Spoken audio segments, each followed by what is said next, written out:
మాతృదేవోభవ. ఈనాటి పాఠ్యాంశం మనకి త్రిజట స్వప్నం 6వ తరగతి నుంచి మనం ఈరోజు చెప్పుకుంటాం. ఏమమ్మా విద్యార్థి, ఇప్పటి వరకు మనం రామాయణం ఎవరు రాశారని చెప్పుకున్నాం. తెలుగులో మొట్టమొదటి రామాయణం రంగనాథ రామాయణం. సంస్కృతంలో ఆయనకే ఎవరని చెప్పాం?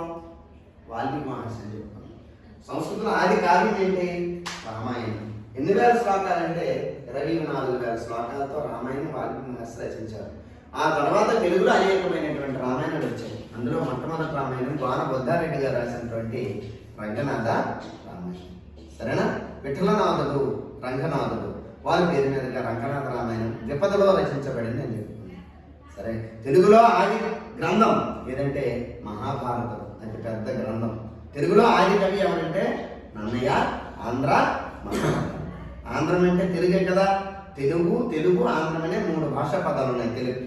కాబట్టి తెలుగులో ఆది కవి నన్నయ్య, ఆది గ్రంథం ఆంధ్ర మహాభారతం.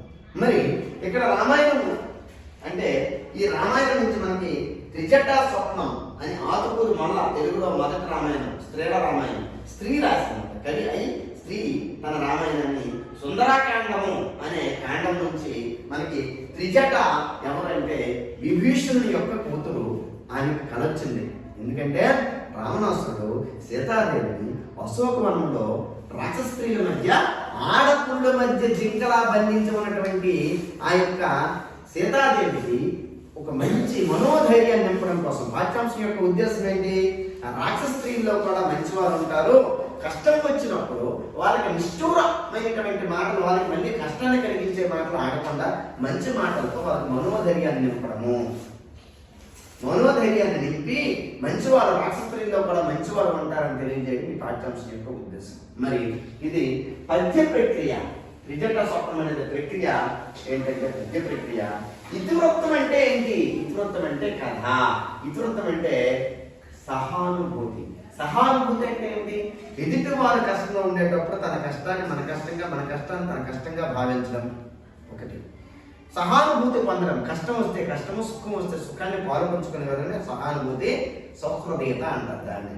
ఆ విషయంలోనే సీతాదేవి కష్టాల్లో ఉందని రాక్షస స్త్రీలందరినీ కూడా అదలించి త్రిజట తన స్వప్నం అంటే కళ. అమ్మా, ఇప్పుడే నేను కళ కన్నానమ్మా, నిజంగా నీకు వేయి హంసలతో వచ్చినటువంటి బంగారు తల్లకి వచ్చింది, శ్రీరాముడు వచ్చి నేను తీసుకెళ్ళిపోయినట్టుగా కళ వచ్చిందమ్మా, రావణాసురుడు ఈ లంకా నగరం కూడా నాశనం అయిపోయినట్టుగా నాకు కళ వచ్చిందమ్మా. ఆ కళ ఏంటో చెప్పరా తల్లి? ఇదిగో నేను చెప్తాను చూడు, ఆ కళ ఏ విధంగా వచ్చిందని త్రిజట మనకి ఇప్పుడు కళ చెప్తుందట. చూడండి.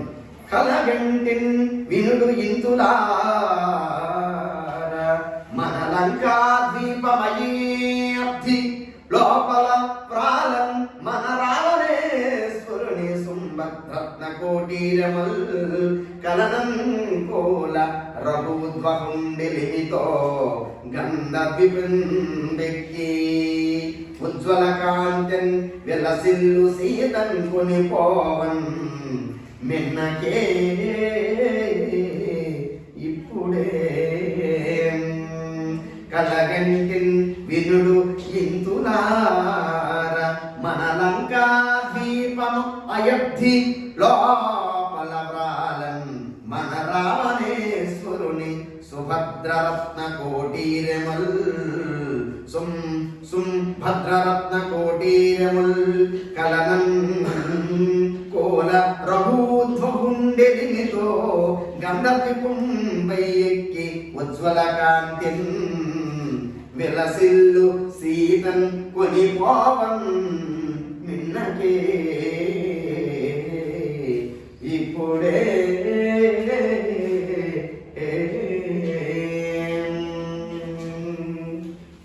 కలగంటి ఇంతులారా, ఓ స్త్రీలారా. కలగన్నాను ఏమిటో తెలుసా? ఇప్పుడే కలగన్నానమ్మా నేను. వినండి, నేను కలగన్నాను. ఆ కళ లంకా ద్వీపం సముద్రంలో మునిగిపోయింది. మన ప్రభు తలపై ప్రకాశించే రత్న కిరీటాలు నేలపై పడ్డాయి.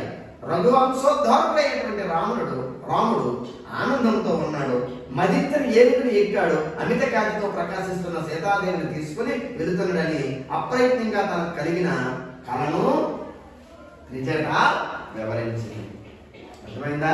త్రిజట ఈ విధంగా వివరించింది. శుద్ధాత్ముడైన రాముడు శుద్ధా దేవిని కాన శుభ సూచికముల్ శుద్ధమై తోచుచున్నవి సిద్ధం మీ మాట వేద సిద్ధాంతముగా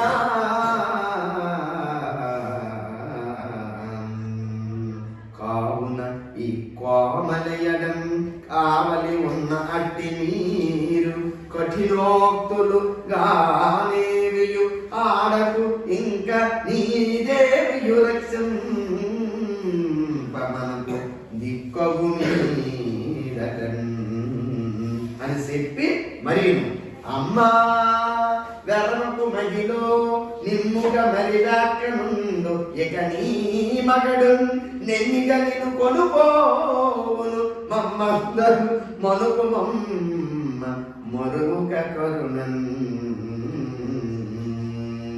అనుచు తనుజ కాంతలంతంత నెడబాసి నిద్రపోయి అంత నదరి సీత తనకు దిక్కులేని తలపోసి దుఃఖం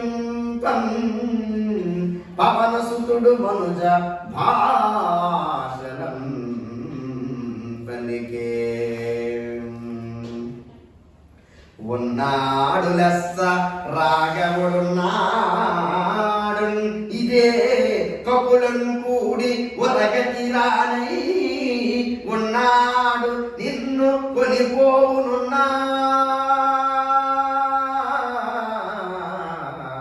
కొనిపోవునున్నాడు ఇది నిజమునమ్ము ఉర్వితనయా